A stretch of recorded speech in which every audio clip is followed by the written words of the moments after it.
Assalamualaikum warahmatullahi wabarakatuh. Perkenalkan, nama saya Devi Denesi.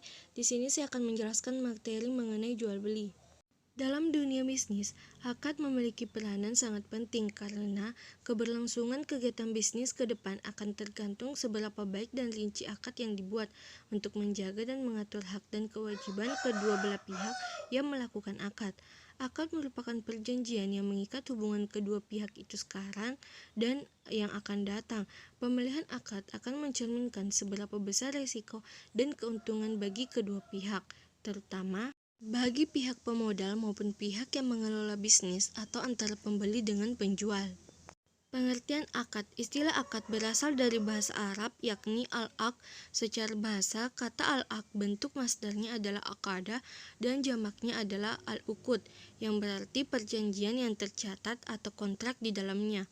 Buku Ensiklopedia Hukum Islam al-aqd memiliki arti perikatan, perjanjian, dan permufakatan atau al-i'tiqad. Dalam kaidah fikih, akad didefinisikan sebagai pertalian ijab atau pernyataan melakukan ikatan dan qabul atau pernyataan penerimaan ikatan sesuai dengan kehendak syariat yang berpengaruh kepada objek perikatan sehingga terjadi perpindahan kepemilikan dari satu pihak kepada pihak yang lain. Adapun pengertian akad menurut istilah, ada beberapa pendapat diantaranya adalah Wahbah al-Zuhaili dalam kitabnya Al-Fiqh al-Islami wa Adilatuh yang dikutip oleh Dimyauddin Juwaini bahwa akad adalah hubungan atau ketertarikan antara ijab dan qabul atas diskursnya yang dibenarkan oleh syarah yang memiliki implikasi hukum tertentu. Sedangkan menurut Hasbi al-Shidiki bahwa akad adalah perikatan antara ijab dan qabul yang dibenarkan syarah yang menetapkan keridhaan kedua belah pihak. Berdasarkan definisi di atas, maka dapat dipahami bahwa akad adalah suatu perbuatan yang sengaja dibuat oleh dua orang atau lebih berdasarkan keridhaan masing-masing pihak yang melakukan akad dan memiliki akibat hukum baru bagi mereka yang berakad. Landasan akad mengacu kepada firman Allah Subhanahu wa taala dalam Al-Qur'an, Quran surah Al-Maidah ayat 1 dan Quran surah Al-Nisa ayat 29. Hai orang-orang yang beriman, penuhilah akad-akad itu. Quran surah Al-Maidah ayat 1. Hai orang-orang yang beriman, janganlah kamu saling memakan harta sesamamu dengan jalan yang batil, kecuali dengan jalan perniagaan yang berlaku dengan suka sama suka di antara kamu. Quran surah An-Nisa ayat 29. Jenis akad yang pertama, akad murabaha. Murabaha berasal dari kata rib yang berarti perolehan, keuntungan atau tambahan. Pelaksanaan jual beli dengan akad murabaha, penjual harus mengungkapkan biayanya pada saat akad terjadi serta penetapan margin keuntungan yang disetujui. Bai al-murabaha adalah menjual barang dengan harga yang ditetapkan di pasaran dengan tambahan keuntungan yang diketahui. Akad murabaha merupakan akad jual beli yang pada harga asal dengan tambahan keuntungan yang disepakati. Akadnya menjadi sah apabila pembeli mengetahui harga awal, biaya tambahan jika ada, dan jumlah keuntungannya. Oleh sebab itu, murabaha adalah kontrak yang berdasarkan kepercayaan atau kontrak buyu al-amanah. Dinamakan jual beli amanah karena ia bergantung kepada kepercayaan penjual kepada harga barang yang dijual di pasar yang diberitahunya. Kedua, akad istisna. Secara bahasa, istisna berasal dari akar kata sana'ah ditambah alif, sin, dan ta menjadi istisna yang dapat diartikan telah al-sunnah meminta dibuatkan barang atau meminta untuk dibuatkan sesuatu.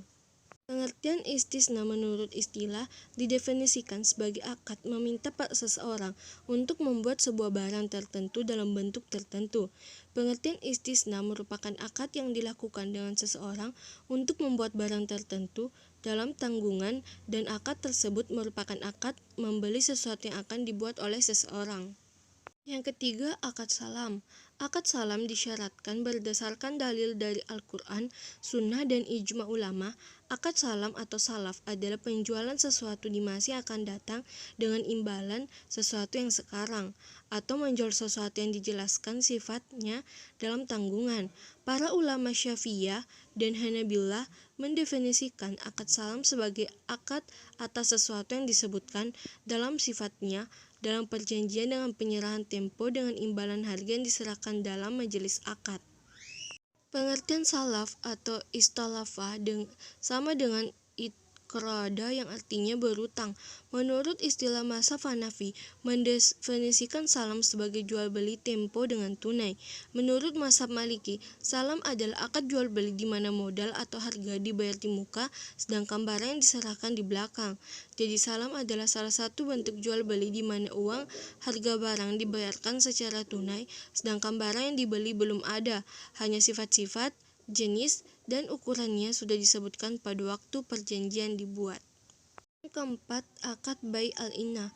Kata al-inah berasal dari bahasa Arab yang berarti tunai atau segera, tetapi yang dimaksud dengan bai inah adalah menjual harta dengan bayaran ansuran, kemudian segera membelinya kembali dengan bayaran tunai. Menurut Bahuti, bai al-inah adalah penjualan barang kepada seseorang dengan harga kredit dan barang diserahkan kepada pembeli, kemudian dibeli kembali oleh penjual sebelum mengambil bayarannya dengan uang tunai lebih kecil dari harga asalnya. Yang kelima, akad bai al-dain. Bai al-dain adalah suatu akad jual beli dengan objek jual belinya adalah piutang atau tagihan dain. Bal al-dain adalah seseorang yang mempunyai hak mengutip hutang yang akan dibayar pada masa yang akan datang dan dia dapat menjual haknya kepada orang lain dengan harga yang disetujui bersama. Yang keenam, akad musyarakah. Pengertian syirka atau musyarakah secara harfiah berarti pencampuran. Menurut bahasa, syirka adalah bercampurnya suatu harta dengan harta yang lain sehingga keduanya tidak dapat dibedakan. Menurut ulama Syafi'iyah, syirka adalah tetapnya hak kepemilikan bagi dua atau lebih sehingga tidak berdekatan antara hak pihak yang satu dengan hak pihak yang lain. Dan menurut ulama Hanafiyah, syirka adalah transaksi antara dua orang yang bersekutu dalam modal dan keuntungan. Pengertian musyarakah menurut bahasa ialah percampuran harta di antara dua orang atau lebih. Menurut Ustaz Abdul Sattar Al-Haran, musyarakah atau syirka sebagai bentuk perkongsian di mana dua orang atau lebih bergantung baik dalam bentuk modal atau tenaga kerja, atau keduanya dalam kadar tertentu bagi masing-masing dengan pembagian keuntungan, kerugian, dan tanggung jawab masing-masing. Yang ketujuh, akad mudarabah. Mudarabah dari segi bahasa berasal dari kata al-darb yang berarti bergerak, menjalankan, memukul, kemudian mendapat tambahan huruf sehingga menjadi yang berarti saling bergerak, saling pergi, dan saling menjalankan atau saling memukul. Dalam arti lain, berarti berdagang atau memperdagangkan. Di dalam Al-Quran, kata daraba digunakan dalam rangkaian kata dar fi al-ardi yang memberi maksud keluar mengembara untuk menjalankan perniagaan atau melakukan perjalanan untuk berniaga. Penggunaan makna ini adalah bersesuaian dengan firman Allah dalam Quran surah Al-Muzammil ayat 20. Dan orang-orang yang berjalan di muka bumi mencari sebagian karunia Allah. Quran surah Al-Muzammil ayat 20. Kedelapan adalah akad ijarah. Sewa menyewa dalam bahasa Arab dikenal dengan istilah ijarah. Ijarah berasal dari kata ajarah yang memiliki beberapa sinonim. Dapat diartikan menyewakan, memberikan upah, dan memberinya pahala. Menurut bahasa, ijarah artinya sewa menyewa atau jual beli manfaat. Sayyid Sabit mengemukakan bahwa al-ijarah berasal dari kata al-ajru yang berarti al-iwat atau sewa dalam imbalan, ganjaran, atau pahala. Akad ijarah atau sewa, akad yang memperoleh manfaat dengan disertai bayaran. Dengan kata lain, ijarah merupakan bentuk jual beli manfaat untuk mendapatkan imbalan. Praktik akad ijarah dalam transaksi keuangan Islam menggunakan landasan hukum dari Al-Quran dan hadis Nabi. Hal ini merujuk kepada pendapat mayoritas ulama memperbolehkan akad ijarah dengan dalil Al-Quran, Sunnah, dan Ijma'. Selanjutnya mengenai akad jual beli bai sebagai landasan penerbitan sukuk negara. Akad jual beli selain diterapkan sebagai landasan penerbitan sukuk korporasi seperti akad salam, istisnah, dan murabahah, juga diterapkan sebagai landasan penerbitan sukuk negara yang dikenal dengan sebutan sertifikat berharga syariah negara atau SBSN. Sukuk negara diterbitkan dengan menggunakan akad bai wafa, dikombinasikan dengan akad ijarah yang dikenal dengan istilah bai istiqlal. Yang pertama, bai al-wafa. Menurut bahasa Arab, al-bai berarti jual beli dan al-wafa dapat diartikan membayar hutang, pelunasan hutang, penepatan janji, setia serta tak menyalahi janji. Nama lain dari bai al-wafa adalah bai isti'ah atau syiriah, bai al-amanah atau mesir. Ulama Syafi'iyah menyebutkan bai udha dan bai ma'at. Ulama Hanabiyah menyebutkan bai amanah dan ulama Hanafiyah dikenal dengan istilah bai jaiz.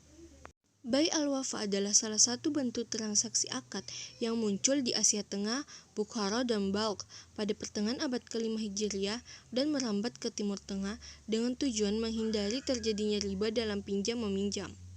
Bai istiqlal sebenarnya hampir sama dengan jual beli al-wafa, namun pada jual beli istiqlal, benda yang dijual tersebut disewa kembali oleh penjual sehingga akad bai al-wafa berubah menjadi bai istiqlal. Bai istiqlal merupakan jual beli wafa dengan syarat bahwa penjual menyewa kembali barang yang dijualnya dari pembeli. Bai muzadah atau jual beli lelang, transaksi jual beli sekuritas di pasar modal seperti saham dan sukuk digunakan mekanisme lelang atau auction. Karenanya sering disebut sebagai auction market. Akad jual beli selain digunakan pada penerbitan sukuk juga digunakan dalam transaksi sukuk. Adapun mekanisme transaksi jual beli sukuk melalui cara jual beli lelang auction atau dalam konsep fikih disebut bai muzayadah. Baik, mungkin itu saja yang dapat saya sampaikan. Jika ada kekurangan mohon dimaafkan. Assalamualaikum warahmatullahi wabarakatuh.